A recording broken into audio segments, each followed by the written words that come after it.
ओम श्री परमात्मे नमः। ओम श्री सत्य गुरुदेवाय नमः। देखिए ये बता रहे भगवान, ये है 11वें अध्याय का 30वां श्लोक।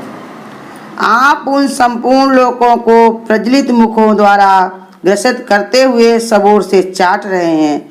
हे विष्णु, आपका उग्र प्रकाश संपूर्ण जगत को तेज के द्वारा परिपूर्ण करके तपायमान करता है। ऐसे अर्जुन कह रहे हैं कि भगवान, ये जो संसार जो है पूरा लोक, ये प्रज्वलित मुख में, जैसे प्रज्वलित माने मुंह से आग भगवान के निकल रही थी, ऐसे मुख में जैसे खाने के लिए, भगवान को ग्रास करने के लिए सब ओर से आप चाट रहे हैं, सब मुंह में जा रहे हैं। और कोई चीज मुंह में जब खाई जाती है, अगर इधर उधर गिरती महसूस हो तो उसको क्या है, इंसान जीभ से चाट लेता है, इधर मुंह करके उधर मुंह करके ओठों से उसको चाट लेता है।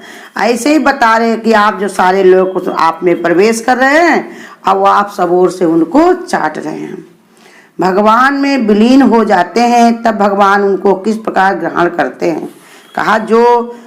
कहा संसार में जब सारे कर्म भगवान में ही विलीन हो जाते हैं तो भगवान कैसे उनको ग्रहण करते हैं। वास्तव में जब तक चित्त में कर्म वासना रहती है तब तक इन लोकों का आभास भी रहता है। कहा जब तक हमारे चित्त में कर्म वासना रहेगी, माने कर्तापन, जब तक हम करने का भाव रहते हैं कि हम कुछ करेंगे, हमसे ऐसा होगा, हम ऐसा कर सकते हैं या हम ऐसा नहीं करेंगे, ऐसे संकल्प लेते हैं, तो बताया तब तक हमारे अंदर वासना माने बास रहता है। वासना माने बास, वासना माने बदबू, उसी में भरी रहती है जब तक हमारे अंदर, तब तक हमारे भगवान ने बताया ये सब आभास भी बना रहा है। आभास माने महसूस करना, महसूस भी करता रहता है, ये मेरा है, ये शरीर है, ये सुख है, ये दुख है, ये अच्छा है, ये बुरा है, जो हम इस सब चीजें का आभास भी बना रहता है। कोई चीज अनुकूल मिलती तो खुशी आती है, प्रतिकूल दिखाई पड़ती तो दुख लगता है। माने समत्व बुद्धि नहीं है जब तक, तब तक उसको आप सब आभास रहता है।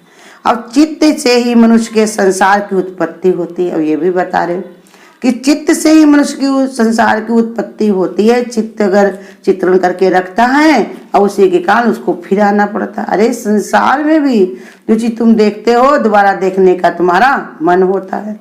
घर द्वार, लड़के बच्चे जो भी है, जो तुम रोज देख रहे हो, तो उन्हीं को देखने का तुम्हारा मन बना रहता है। जिनको कभी नहीं देखा, जानते नहीं, सुना नहीं, तो वहां तुम्हारा मन भी नहीं जाएगा।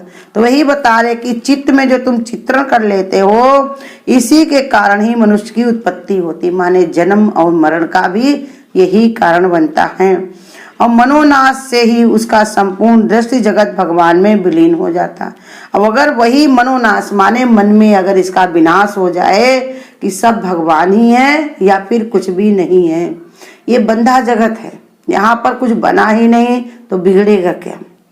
कहा जैसे बांझ स्त्री होती है तो उसके पुत्र जन्मा ही नहीं, तो उसको रोने मरने का कोई डर नहीं रहता। ऐसे ये बता रहे परमात्मा कि सारी सृष्टि जो है बंजर जमीन की तरह है, यहाँ कुछ उगा ही नहीं है, तो कुछ भी जो है सूखने का डर नहीं है। ये संसार सब दृष्ट मात्र है, आज दिखाई पड़ता है, अब कल ये दिखाई नहीं पड़ेगा। मुंह दो आंख कतौ कुछ नहीं। ये संसार में जो भी चीजें हैं सब हमको बड़ी लुभावनी लगती हैं, लेकिन हैं सब दुख के ही है। तो जितना सुख मानिया उतने हुआ दुख रोग। जितना सुख तुम मांगते हो, चले जाते हो मांगते हुए, ये आदतें तुम्हारी खराब होती, उतने तुम भिखारी बनते हो, उतनी तुम्हारी इच्छाएं। जैसे बताया कि राजा की पालकी जा रही थी और देखा कि वहां पर एक भिखारी निकलता हुआ जा रहा था, तो राजा ने उठाकर उसको सिक्का दिया, फेंका कि लो भाई तुम ले लो, गरीब आदमी भीख मांग रहे हो। तो कहा राजा साहब हमको ये सिक्का क्यों दिया। कहा तुम ये मांग रहे थे इसलिए तुमको दिया। उसने उठाया, वो राजा के ऊपर भी फेंक दिया। राजा ने कहा मेरे ऊपर क्यों फेंका। कहा हमसे बड़े तो तुम भिखारी हो, हमारे पास संतोष तो है कम से कम, जो मिलता उसी में हम खुश हैं, अब तुम्हारे पास संतोष नहीं, इसलिए तुम आक्रमण करने को बैठे हो, तैयारी में लगे हुए हो। तो ऐसे ही बताया कि संतोष नहीं आता है तब तक जब तक हमारे मन में ये बिना नाश नहीं होता है। कल्पनाओं का चित्त में जो चित्रण है, ये जब तक हम खत्म नहीं कर पाते हैं तब तक हमारा जन्म मरण होता रहता। लेकिन है ये जगत क्या, दृष्टि मात्र। दृष्टि जगत भगवान में विलीन जब हो जाता है तो चित्त से कर्म वासना भी मिट जाती है और मनोनाश भी हो जाता है। जब ये दृश्य जगत माने जो दिखाई पड़ रहा सो है नहीं, और जो है वो दिखाई नहीं पड़ता। भगवान ने जब अर्जुन को अपना विश्व रूप दिखाया तो विश्व के प्रत्येक कण कण में भगवान में स्थित देख अर्जुन को ऐसे अनुभव हुआ जैसे सारा संसार ही विलीन होकर भगवान मय हो गया हूँ। जब अर्जुन ने ऐसे भगवान ने दिखाया उनको तो हर एक के अंदर परमात्मा का ही सत्ता दिखाई पड़ी, हर एक के अंदर परमात्मा ही विद्यमान दिखाई पड़ा। अब देख करके अर्जुन को ये संसार दिखाई ही नहीं पड़ा, लगता जैसे कोई है ही नहीं, सब भगवान ही भगवान ही भगवान ही भगवान है।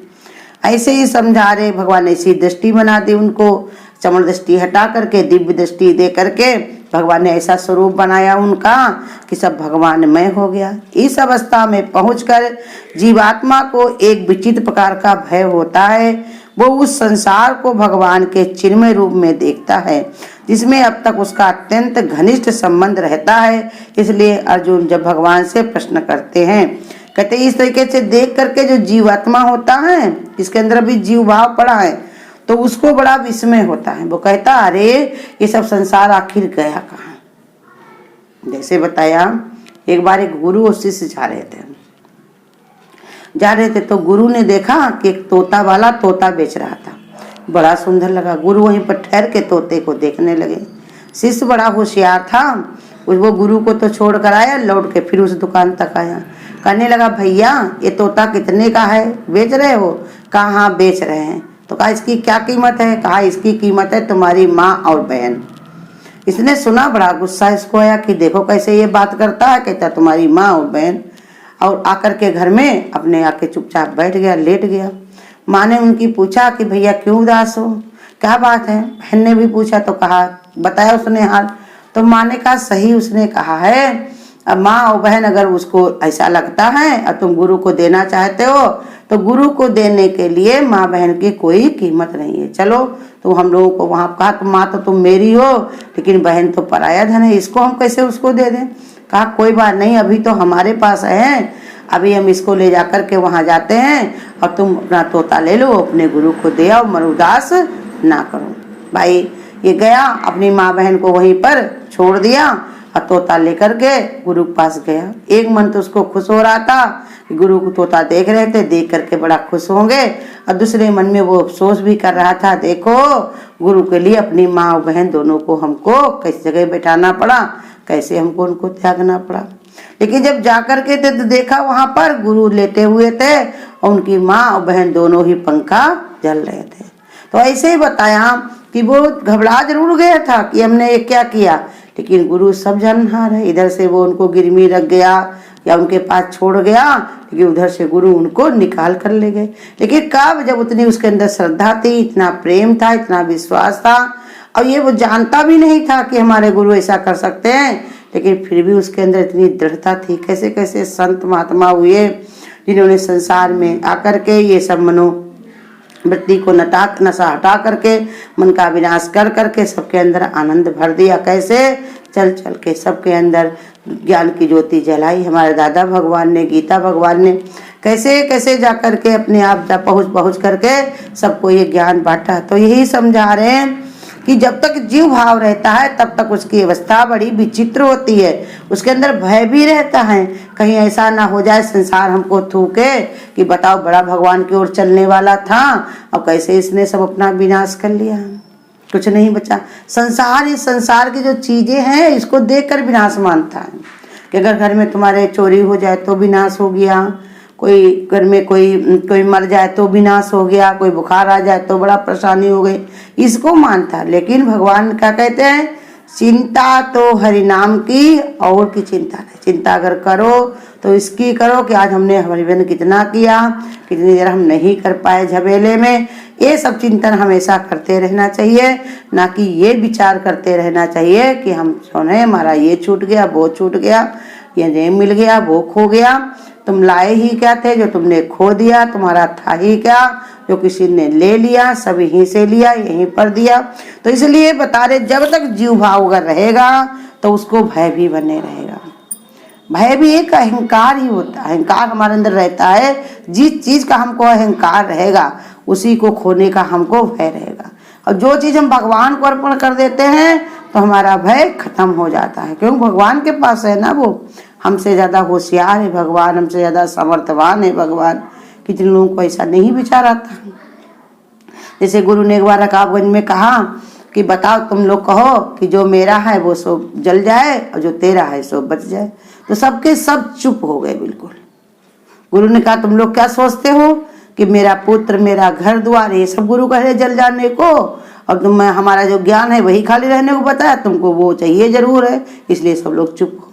कहा नहीं, ये मेरा किसको मानते हो, मैं, मेरा, मोह ममता, इच्छाएं, कामनाएं, ये सब हमारी जल जाए। अब भगवान जो तुमने दिया है, लड़का, बच्चा, घर द्वार, ज्ञान, विचार, जो हमको तुमने दिया है वो सब हमारा बढ़ता है, इसलिए तुम जानते ही नहीं इसका अर्थ हो, इसलिए चुप हो गए हो।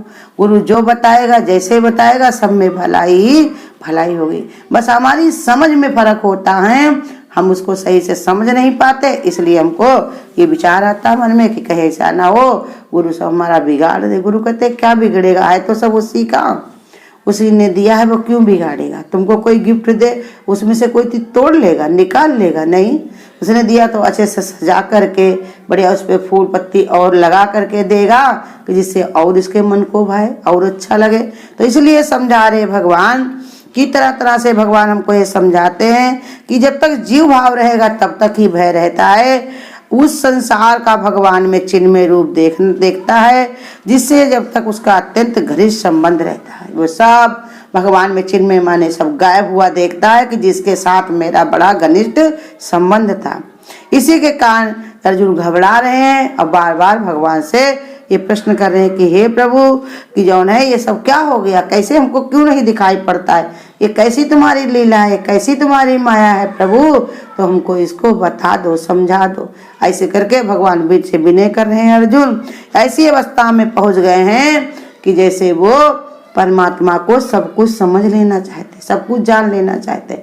इसी के लिए भगवान से हाथ जोड़ करके आगे और पूछेंगे।